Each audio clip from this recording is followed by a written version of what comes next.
Hello, beautiful Hippolyta. Hello. We will be getting married in 4 days on the day of the new moon, but the old moon is passing too slowly. That old slow moon is taking too long to fade away and preventing me from getting what I want, like a Negro waiting for his freedom. No, you see, 4 days will turn into 4 nights. As we dream at night, time passes quickly then. Finally, the new moon, like a silver star in the sky, will shine upon our wedding celebration. Go, Philostrates, tell the young people of Baton Rouge to celebrate and have a good time. Sadness is only appropriate for funerals and is not present at our festivities. Long live Theseus, our famous and respected duke. Thanks, good Aegeus. What's new with you? I am here full of rage to complain about my daughter Hermia. Step forward, Demetrius. This mad Demetrius has my permission to marry Hermia. Step forward, Lysander. But this slave, Lysander, has given her poems and exchanged tokens of love with her. He has cast a magic spell over my child's heart. He's given her knickknacks, toys, trinkets, and locks of his hair. Something that can really influence an impressionable young woman. And if this continues, I will have to ask you to let me exercise the right that all fathers have in Baton Rouge. Since she will not marry Demetrius, I ask that you have her killed. What do you have to say for yourself, Hermia? Think careful, pretty girl. You should think your father as a god, since he's the one who gave you your beauty. To him, you're like a figure that he sculpted out of wax, and he has the power to keep that figure intact or disfigure it. Demetrius is an admirable man. So is Lysander. Yes, but Lysander is a slave, and he does not have the right to marry you. Demetrius is the better man. I wish my father could see them with my eyes. But you have to see them how your father sees them. You'll either be executed or you'll never see another man again, so think carefully about what you want. I'd rather wither away than give away my virginity to someone I don't love. Take some time to think about this. For the day is a new moon, the day when Hippolyta and I will be married, you have to make a choice. To be executed, to marry Demetrius as your father wishes, or to take a vow to spend the rest of your life as a virgin priestess of the moon goddess. My lord, I may not be as noble as he, or as rich, but my love for Hermia is unmatched. My prospects in love are as good as his, if not better. And beautiful Hermia loves me, and that should be the thing that matters most out of all these things I'm bragging about. And why shouldn't we be able to get married? Because of the color of my skin? Unbelievable. Demetrius, and I'll say this to his face, courted Nadara's daughter, Helena, sweet Helena, in love with a grueling and unfaithful man.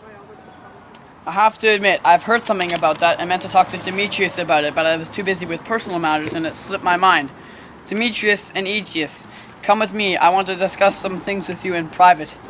As for you, Hermia, do as your father tells you, otherwise you will be executed or become a nun. Dear Hippolyta, how are you, my love? Demetrius and Aegeus, come with me. I want you to do some things for my wedding and talk to you about something that concerns you both. We're following you not only because we have to, but because we want to. What's wrong, my love? Why have your red velvet cheeks faded so quickly? Probably because my cheeks froze as needed rain, which I could easily give them with all the tears in my eyes. Listen, hon. They always say true lovers face such adversities. Like being too high on the social standing. Imagine being too high on the social ladder and falling in love with someone who needs you. Or they're maggots. Okay, stop. It's all good. We'll just... Or else they're different ages. How awful being too old to marry someone young. Or they're guardians and advisors. What hell having your love life dictated by someone else. Or they're perfect matches, but their love has been struck by war, death, sickness. Imagine that. Love can go so quickly.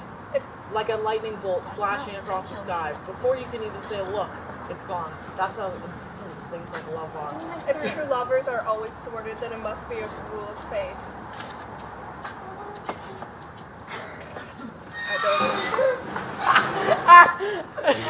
You guys are retarded. You know, Hermia, my aunt lives up north. She's a widow and she doesn't have any kids.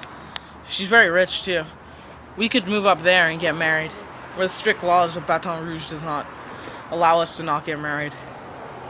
If you want to go to this plan, sneak out of your father's house and meet me tomorrow in the woods. You know the place.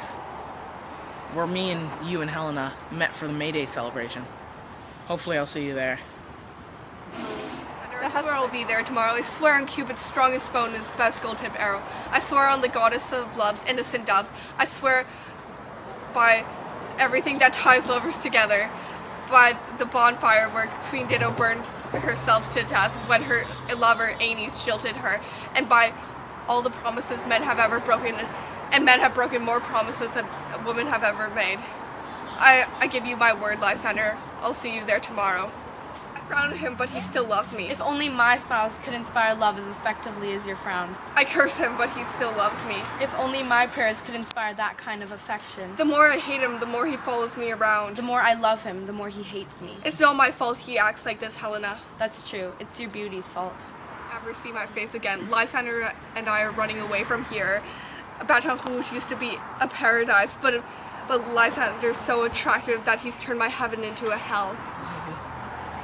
Plan, Helena. Tomorrow night, when the moon shines and decorates the grass with tiny, pearly light, the kind of night that hides runaway lovers, we'll run away and go to my aunt's house north of Baton Rouge, in the north, where there's no racism and segregation.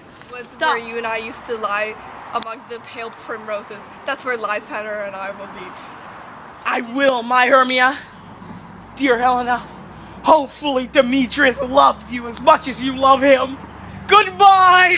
Some and other some can be. Through Baton Rouge, I am thought as fair as she. But what of that? Demetrius doesn't think so. He doesn't know what everybody else knows. And as he errs, doting on Hermia's eyes, so I, admiring of his qualities, things base and vile, holding no quantity. Love can transpose to form and dignity. Love doesn't look with the eyes, but with the mind. And therefore is winged Cupid painted blind? Nor hast love mind of any judgment's taste. Wings, no eyes, figures unheedy haste. And therefore is love said to be a child? Because in choice he is so oft to be beguiled. As waggish boys in them games themselves forswear, so the boy love is perjured everywhere. I will tell him of fair Hermia's flight, then he will to the wood tomorrow night pursue her. And for this intelligence, if I have thanks, it is a dear expense. But Hiren to enrich my pain, to have his sight thither and back again.